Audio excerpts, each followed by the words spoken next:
Good evening, good evening, good evening, and welcome to Couch Conversations with I the respect Doctors, where that. health is wealth. What night is it tonight? It is Monday night, and it is Couch Conversations with the Doctors. I'm having some internet issues, so I'm going to let Dr. Maya Green take over, and she's going to do those introductions while we continue to work backstage on this. So, Maya, Thank you so much, Nick. Oh, thank you so much, Nikki. Good evening. Thank you all for being here. I think we'll do our round of introductions, as Nikki said. While Nikki, thank you for getting us on while we work out the backstage points. Well, I don't know I'm not as eloquent as Nikki at bringing in intros. So I guess I'll start with you, Mr. Harrington. You want to introduce yourself? Sure, thank you, Dr. 100. My name is Joe Harrington. I'm a retired public health healthcare administrator. I did most of my work in hospitals and with the public health department. I retired in 2017 from the Illinois Department of Public Health, where I was regional health officer. Also served as an assistant commissioner under Dr. Terry Mason, who's unable to join us tonight but would be here. Okay. All right. Shout out to Dr. Mason for all the work he's done. Thank you for bringing light and sharing that. All right. And then it's snowing in Chicago. I'll start with that. Okay. Um, and Dr. Graham, are you enjoying the snow or did you kind of move? You're in Florida? No. I'm more warm, and there's no snow on the ground. We got sunshine Oh, outside, and it's nice. So I'm a retired physician, like Mr. Harrington. I retired in 2019, and then I went and joined the representative in his office. It was a very eye-opening experience and got me interested in public health and public service. And it's a real honor and pleasure to be here tonight. And so I'm going to do my best to answer your questions as best I can. thank you so much, Dr. Graham. I'm in Chicago, Chicago. Ooh, with an allergy, waiting on my invite from Dr. Graham. 3 years ago, Dr. Graham said we're all invited. I'm still waiting on the address and the deets, just waiting for it to manifest. My name is Dr. Maya Green. I'm always keeping it 100, so they call me Dr. Maya 100. Um, Community advocate and facilitator of community healing. I am a physician working towards that retirement. I want to retire like Mr. Harrington and Dr. Graham, retire and then continue to do what I love, except say I'm retired, but then still be working. So that's the kind of thing I want. What a wonderful space to be in. I'm excited to learn from and grow with community. Thank you, Nikki. Thank you, Congressman Danny Davis, for bringing us together. I think it was during COVID, and we're still going strong, still engaged in community, and I love that. Speaking of who brought this together, Congressman Danny Davis, do you have any opening words for us as we kind of get into tonight's topic? Only to say that, hanging around these retired people makes one want to retire. But I'm Danny Davis, and I have the good fortune of continuing to be the U.S. representative for the 7th District of Illinois.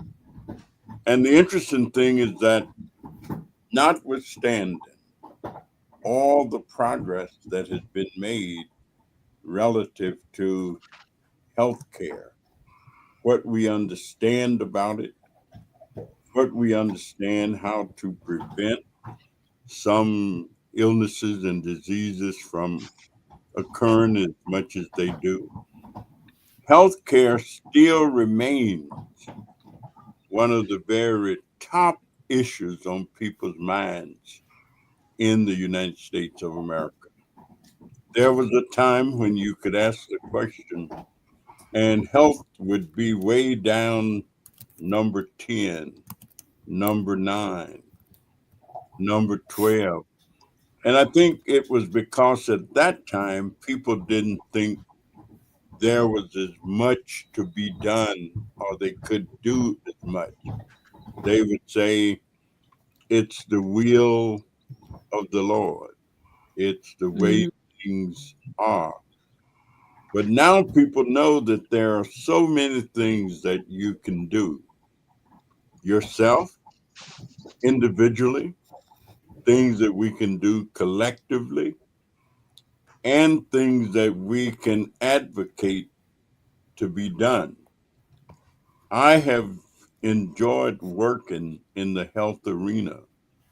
I think I really started in about 1969, 1970, when we started the Mile Square Health Center, 1967, and it's still around.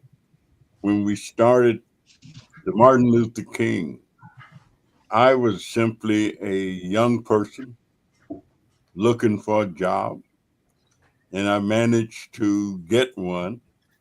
And so I've been associated with healthcare since that time. And it has been a remarkable experience. And yet the needs are so great until they're off the chart. But we keep becoming. So let me thank all of these practitioners for being with us. And hopefully we'll have a stimulating discussion for the rest of the evening. Thank you all very much. Thank you, Congressman Davis. November is National Diabetes Awareness, I believe. And so we do want to talk about diabetes, and it's something that really impacts our community.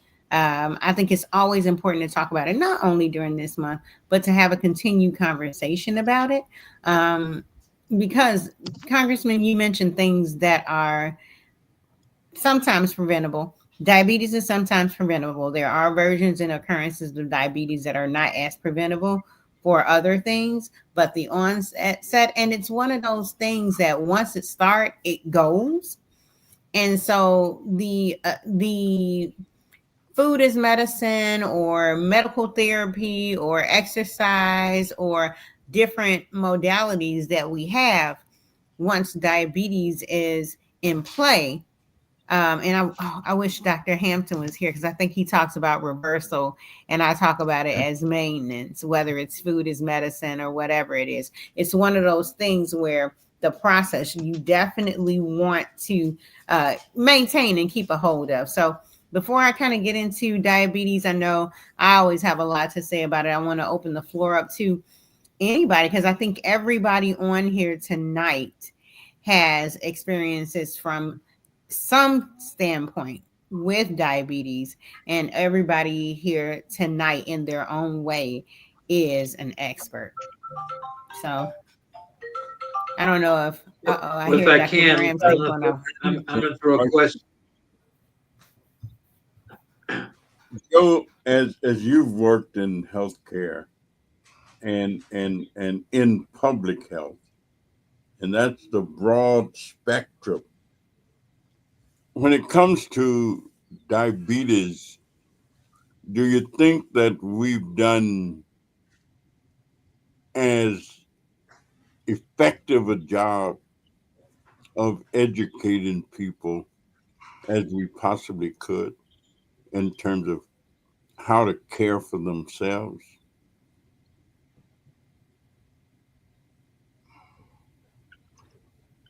So, I'll give us a C plus. I think yeah, I think we're doing the best we can. And the real issue are people listening to what we're saying. I mean, that's part of the purpose of this program, to make people aware of things they might not know. And so I'm going to ask a different question, because I think it'll really help us get into the discussion and better understand what we're talking about. I'm going to refer to the doctors, because there are two basic types of diabetes: type 1 and type 2. And I think that might be a good place to start, so people know what we're talking about, to talk about the two types, and maybe then get into some of the things that we can do to reduce your risk because I'll let the doctors talk because there may be a type of diabetes that no matter what you do, you're going to be impacted by. Dr. Graham, Dr. Maya, Dr. 100, you want to take a crack at that? Well, Joe, actually, I want to kind of take another crack at this in a different direction. I think the doctors have done something, but we're fighting a tremendous battle against a very sophisticated advertising campaign and marketing campaign to get you to consume those things. That it's a lot of research that are addictive, that are not healthy for you. Like I said, Mm-hmm. check out at the grocery store, and on both sides of the line, there are candy bars, cookies, and snacks. And right next to that, there's a thing of pop, which has lots of sugar in it. So while we have a voice, our voice is not nearly as amplified as the voice of sales. So it's a challenge for us, a real Yeah. challenge for us. However, I think astonishing progress has been made in the last 5 years. Between diet, nutrition, and the new medications, I personally think I'm much more and information, more optimistic about being able to prevent and deal with the consequences of diabetes than I was at the beginning of my career. Well, Thank you. let me ask this question. Yeah. As people age, is there a proclivity to become more diabetic or diabetes prone than if they when they're younger? Thank you, Congressman. I think I can kind of bubble in what Mr. Harrington was asking with this.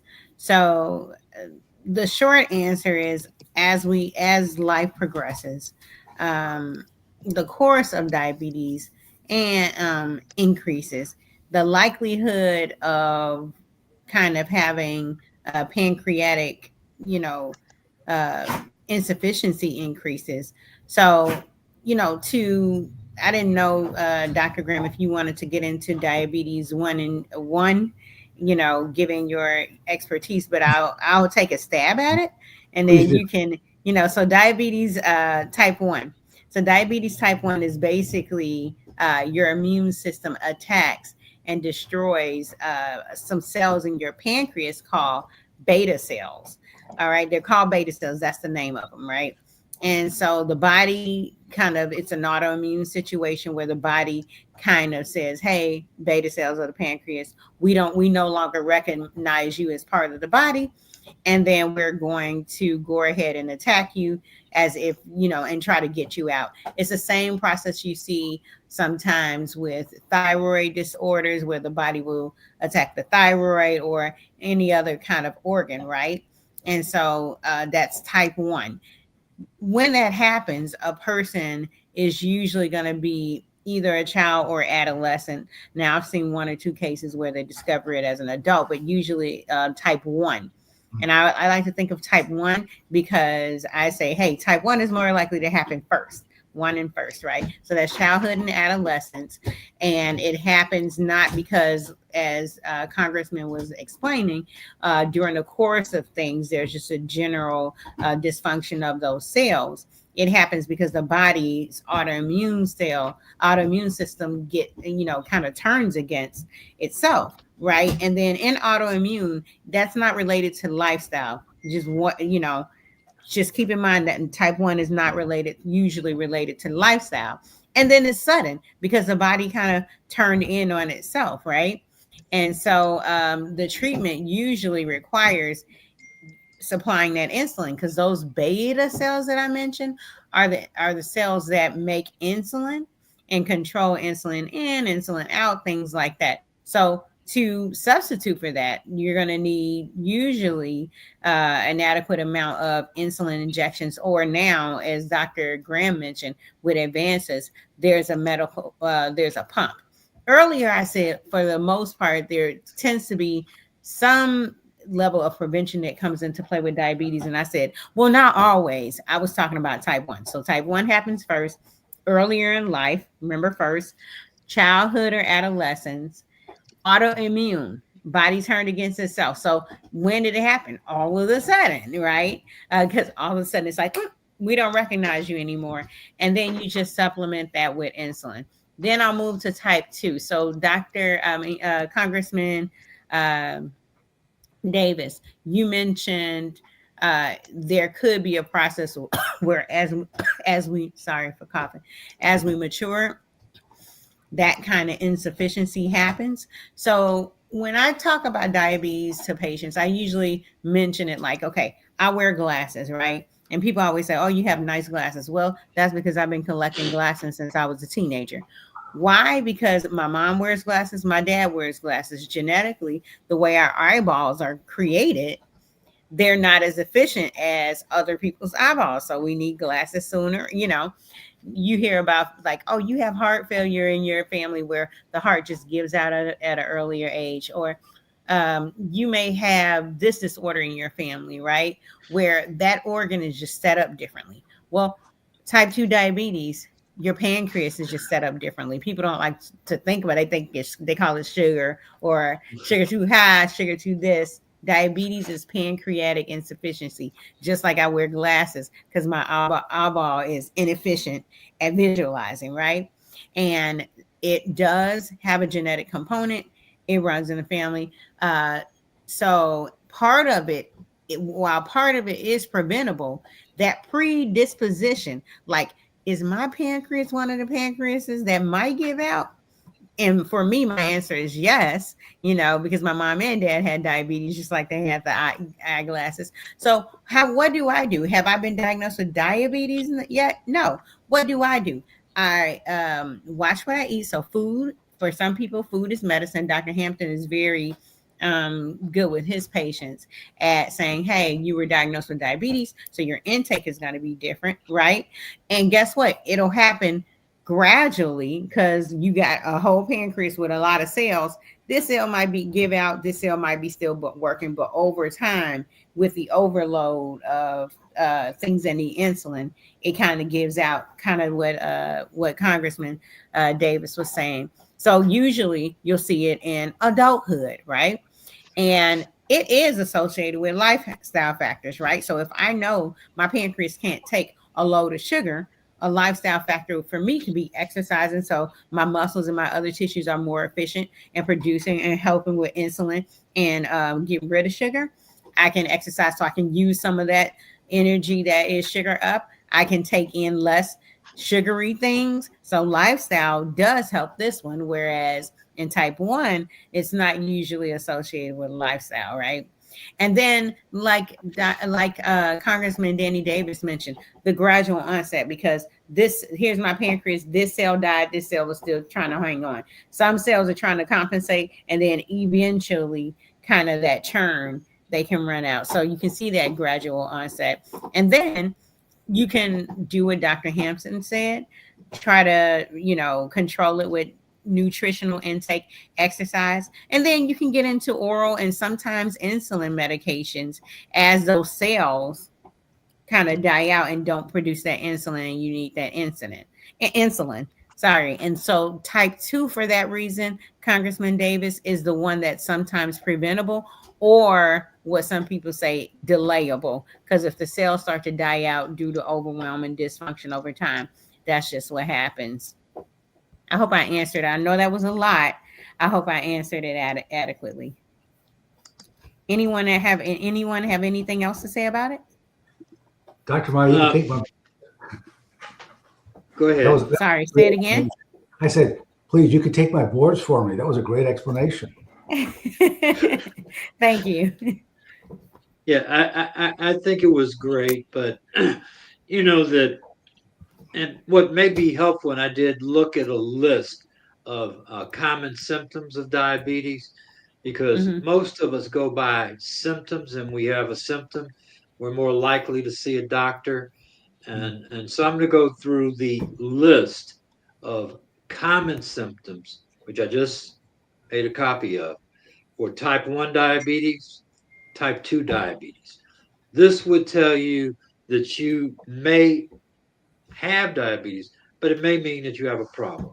Type 1 diabetes, excessive thirst frequent urination, extreme hunger, weight loss despite eating more, fatigue, blurred vision, slow healing wounds, frequent infections. Those are some of the common symptoms of type 1 diabetes. Type 2 diabetes, increased thirst, frequent urination, increased appetite, weight gain, fatigue, blurred vision, numbness or tingling in the hands or feet, slow healing wounds, or erectile dysfunction. Now, those are things that might indicate you have a problem, but those are things that could happen through the normal course of life. So that doesn't mean you have diabetes. And this is an opportunity to talk about the importance of routine examinations because it's something that could be detected by an examination by a physician.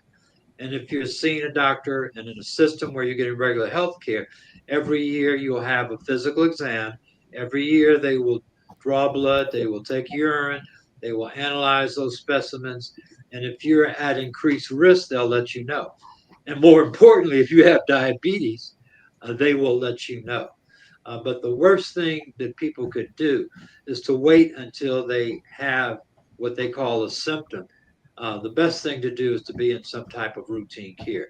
And I think that's what the two doctors that are here would recommend. Everybody should be in some kind of routine care where they're seen annually, the tests are run, and things can be caught early. Because there are a lot of lifestyle factors, I think that's what we're talking to contribute to the development of diabetes. And it's insidious. And once you got diabetes, you're learning to live with diabetes. It's not something, it's not like a cold, because you get a cold and you recover from a cold. If you got diabetes, you got diabetes. That's So I that's correct. Oh, just go want to ahead. comment that the testing for diabetes is so easy. One blood test, one urine test. And if either of those show a problem, there are additional tests that go beyond that.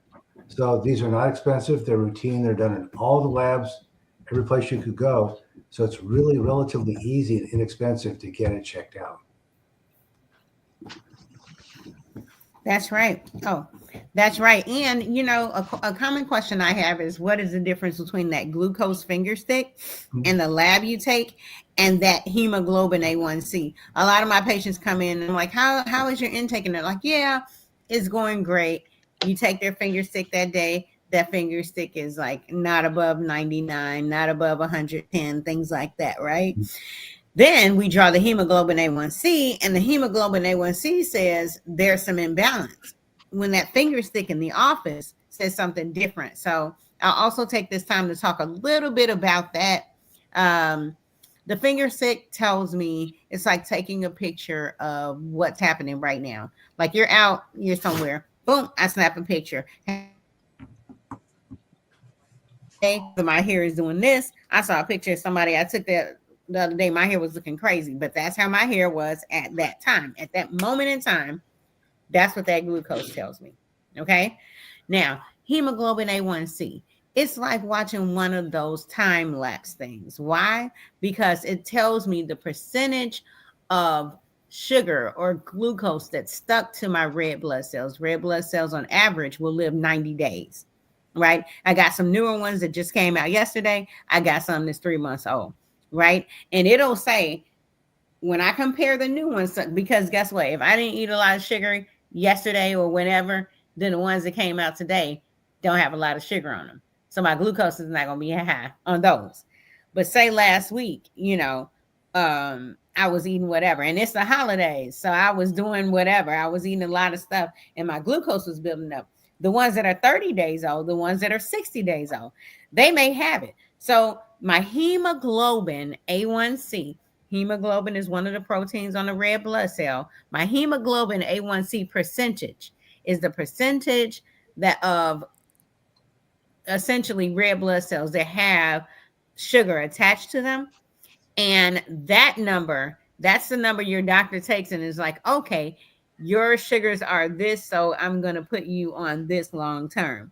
That gives me the average of how well, because sugar sticks to things, how well I've been doing controlling my sugar. So say I have a little sugar, it doesn't stick. But say I get real here, like some of them start to stick. But now I got all this sugar. It's like, good. Well, let me just stick to all of these, right?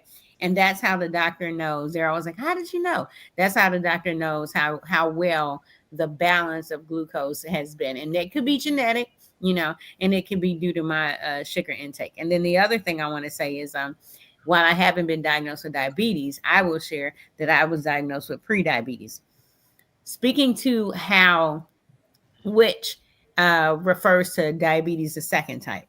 Speaking to how lifestyle changes impacted, well, and speaking to how interwoven things that we think don't matter are.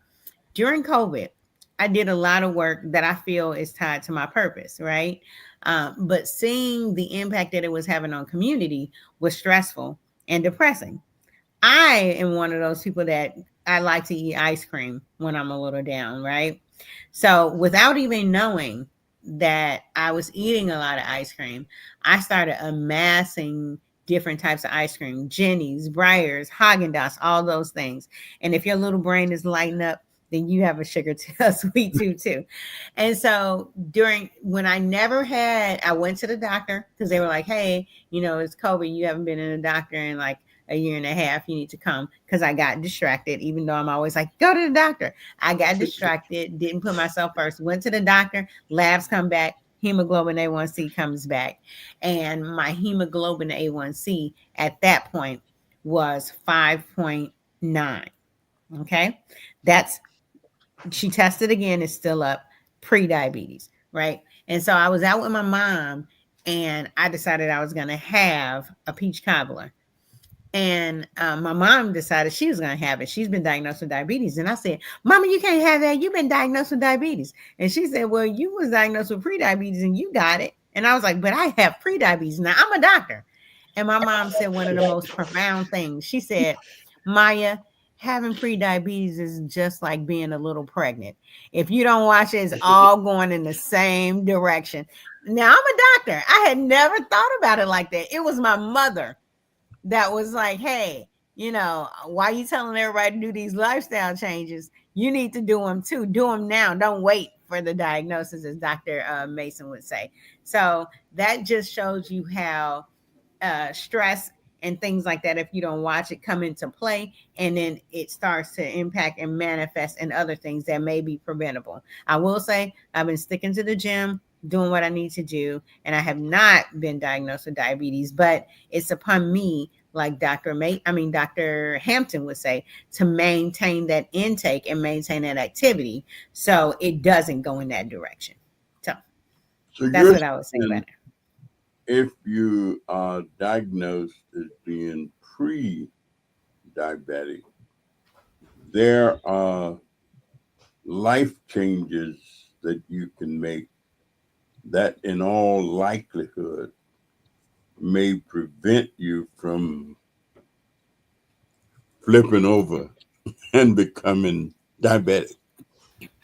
Yeah, exactly, Congressman. It's a chronic condition. And so, and that's true not only for pre-diabetes, but people who are recently diagnosed or diagnosed with diabetes can also work with your doctor. So this is not advocating for like stop all medicines and just try, nutrition and exercise. You work with your doctor. There are doctors out there like Dr. Tony Hampton that will work with you, continue to monitor that hemoglobin A1C, that 90-day test, as well as your finger sticks, to see if coming off medicine with exercise and nutrition is right for you. Congressman, I think about it, and I think I mentioned this before. When I was younger, they used to have those strongman competitions on TV where you had a car going in one direction, then you have a rope, and then you had this man, and he be holding on to the rope, and he hold a car back, But then every time he gets a little tired, and his hands relax a little bit. Ooh, just that much. Ooh, just that much. And then another. Ooh, just that much. That rope goes further, and that car goes further in that other direction every single time. So you have to think about it like, how many times do I overload my system with glucose? Like, things that I shouldn't eat, or some fruits or things like that. And then how many times, sometimes for me, activity or exercise is part of my medical therapy for prediabetes. I have to think about it like that. So how many days or how many times do I stop exercising for a minute? Because every time my hand loosens, that rope goes and that car goes further in that direction of being diagnosed with diabetes or poor outcomes with diabetes. So the important thing is to keep a regimen of food, nutrition, and activity, just like you would if they said you had to take your insulin every day. Food is medicine, activity is medicine. Yeah, I'm going to try to make a couple of points, and I'm going to use myself and Dr. Maya's example. Probably Doug too, because I think all of us probably are wearing glasses. I got my first pair of glasses when I was in fourth grade. Oh, those just fake glasses. I got my first pair of glasses when I was in fourth grade. It's around 10 years old. What I recall at the time, because I had my eyes examined, when I got my first pair of glasses, it was the first time in my life I could see the blackboard from the back of the room. I didn't know I had a problem because I was doing well in school. I could see everything. I just thought the world was blurry. I thought that's how everybody saw. And what we're talking about, that's not normal. But if you don't know it's not normal, it's your normal, and you function like that. And I functioned pretty well before I had glasses, and now I wear contacts. But it corrects my vision, and I can see. So we're talking about things like this. There are things, and that's what we want you to know. There are things you could do in terms of lifestyle that can do two things. One, if you don't have diabetes, if you eat a healthy diet and maintain a healthy weight and move on a regular basis, you're less likely to die, to not to die, but you're less likely to get diabetes than someone that doesn't do those things. So there are some steps that each of us can take that could reduce our risk of developing diabetes, having high blood pressure, possibly getting certain forms of cancer, that are all related to lifestyle, and more importantly, how much we move and what we consume in terms of eating or food. And that's going to lead me to the last thing I'm going to say. And I remember years ago when Dr. Mason was at the chief operating officer of the Cook County Department of Public Health. He did a food recognition study just to see how many people actually recognized what food was.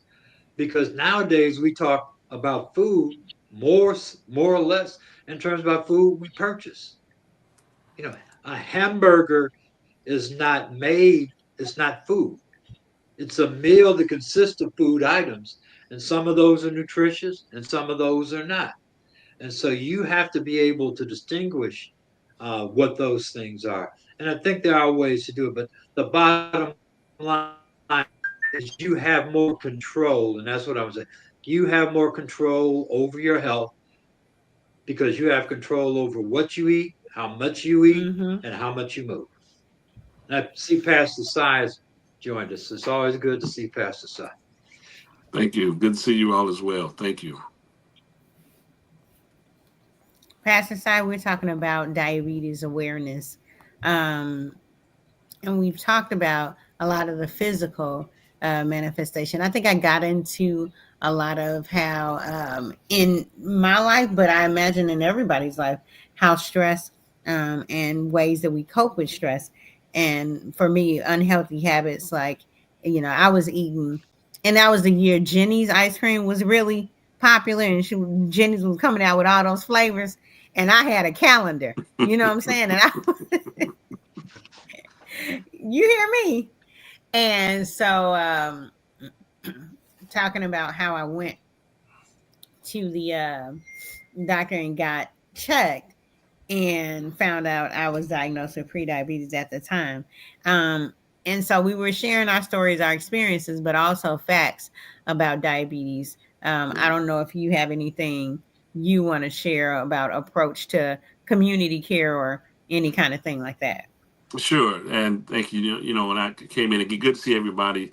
Um, this topic is very close to me because I've also diagnosed pre-diabetic a long time ago, and so I think one of the things, as was mentioned when I came in, you all were talking about the body movement, and I worked with a program with Rush called Keep It Moving, and we talked about this Mm. very thing, and working with individuals who have limited mobility, and how limited mobility can lead to a lot of other additional health issues, things of that nature. And so I can really appreciate the conversation about diet and exercise and keep it moving to help ward off and fight off a lot of things.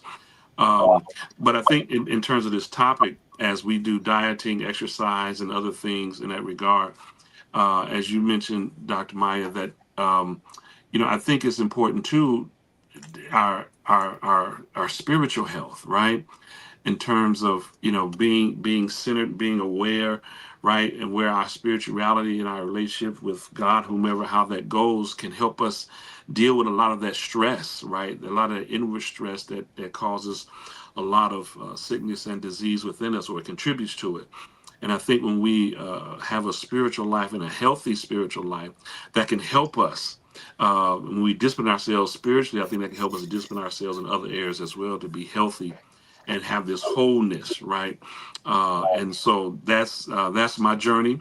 Even as a pastor, I am fighting that fight with diabetes, and yours is ice cream, mine is chips and anything crunchy, right? And so I definitely understand that, and I'm hoping that I got a doctor's visit on Wednesday, and I'm hoping that I got some good news, some better news concerning even my A1C. So it's something that's very prevalent in our community, and something even in our church that we, as being Diabetes Awareness Month, that we'll be looking at that and making sure that people are aware of the A1C, and doing healthy habits, which also includes our not only our physical health but our spiritual and mental health as well. I know that's right. It is 7:52, so I think and I got it, and also I got a text from Nikki. She's still running things. Um, so it is time for the. I hear you laughing, Mr. Harrington. It's time for the until, or was that past the side? It's time for the until next Mondays, and I guess we can start with you, Dr. Graham, because I started with Mr. Harrington. Well, Introduction. thank you, Dr. Meyer. Well, I've been thinking about this. I think that we're at a time now where there's a lot of anger and hostility being Yes. expressed. And I think it's like having a black cloud over the horizon so that we can't see the sun. 2 weeks ago, I attended a medical conference that filled me with lots of optimism and hope. And that while we cannot see it here, in this conference, you could really detect that real progress was being made. So my message would be understand that when the clouds pass, there'll be a brighter future. I might do a song for every until next Monday. You see what I'm saying? But it's over now. I feel like I can make it. The storm is over now. Okay.